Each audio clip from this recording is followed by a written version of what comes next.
मुख्यमंत्री विष्णुदेव साय की कैबिनेट विस्तार को लेकर सियासी हलचल तेज हो गई है। संगठन के पदाधिकारियों ने संकेत दिए हैं कि 21 अगस्त से पहले मंत्रिमंडल का विस्तार किया जा सकता है। सूत्रों की माने तो पार्टी के शीर्ष नेतृत्व से सीएम साय को कैबिनेट विस्तार की हरी झंडी मिल चुकी है। बताया जा रहा है कि भाजपा का केंद्रीय नेतृत्व 14 सदस्यीय मंत्रिमंडल बनाने पर सहमत हो गया है। इसमें 2 संगठन और 1 आरएसएस की पसंद का मंत्री शामिल होगा। वहीं पुराने मंत्रियों की कुर्सी सुरक्षित रहेगी और उनके विभागों में कोई फेरबदल नहीं किया जाएगा। दरअसल मुख्यमंत्री साय 21 अगस्त को जापान और दक्षिण कोरिया की यात्रा पर रवाना होने वाले हैं। ऐसे में शपथ ग्रहण की प्रक्रिया अगले 5 दिनों में पूरी किए जाने की संभावना है। बीजेपी संगठन के पदाधिकारियों के मुताबिक इस विस्तार में 3 नए नेताओं को मंत्री पद की जिम्मेदारी सौंपी जाएगी। इसमें सामाजिक और क्षेत्रीय संतुलन का विशेष ध्यान रखा जाएगा। माना जा रहा है कि नए मंत्रियों में एक सामान्य वर्ग से, दूसरा अनुसूचित जनजाति और तीसरा पिछड़ा वर्ग से चुना जा सकता है।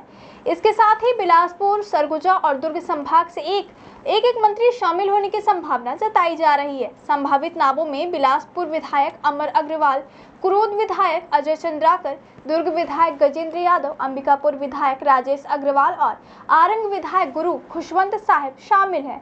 इनमें से 3 चेहरों को मंत्रिमंडल में जगह मिल सकती है। भाजपा संगठन ने साफ किया कि मौजूदा मंत्रियों के विभागों या पद में कोई बदलाव नहीं किया जाएगा, यानी वर्तमान टीम से किसी को बाहर नहीं किया जाएगा। हालांकि बीते दिनों लक्ष्मी राजवाड़े, दयालदास बघेल और टंकराम वर्मा को लेकर अटकलें तेज थी, लेकिन अब इन पर विराम लगता दिख रहा है। इस महीने संसदीय सचिवों और रिक्त निगम मंडलों के अध्यक्षों की नियुक्ति पर भी मुहर लग सकती है।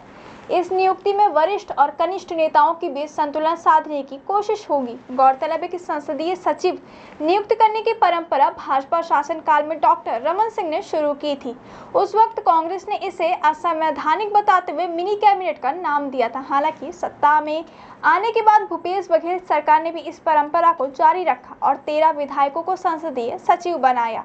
अब विष्णुदेव साय सरकार भी इन सभी पदों को भरने की तैयारी में है। इस बीच कांग्रेस ने भाजपा पर हमला बोला है। कांग्रेस संचार विभाग के अध्यक्ष सुशील आनंद शुक्ला ने कहा कि भाजपा केवल मसाला छोड़ती रहती है, उसमें साहस नहीं कि वास्तव में मंत्रिमंडल का विस्तार कर सके। जैसे ही मंत्रिमंडल का विस्तार होगा, वैसे ही सरकार की उल्टी गिनती शुरू हो जाएगी। उन्होंने तंज कसते हुए कहा कि भाजपा में एक अनार 100 बीमार जैसी स्थिति है। वरिष्ठ नेताओं को दरकिनार किया गया है और जैसे ही विस्तार होगा, भाजपा के भीतर बगावत की स्थिति उत्पन्न हो जाएगी।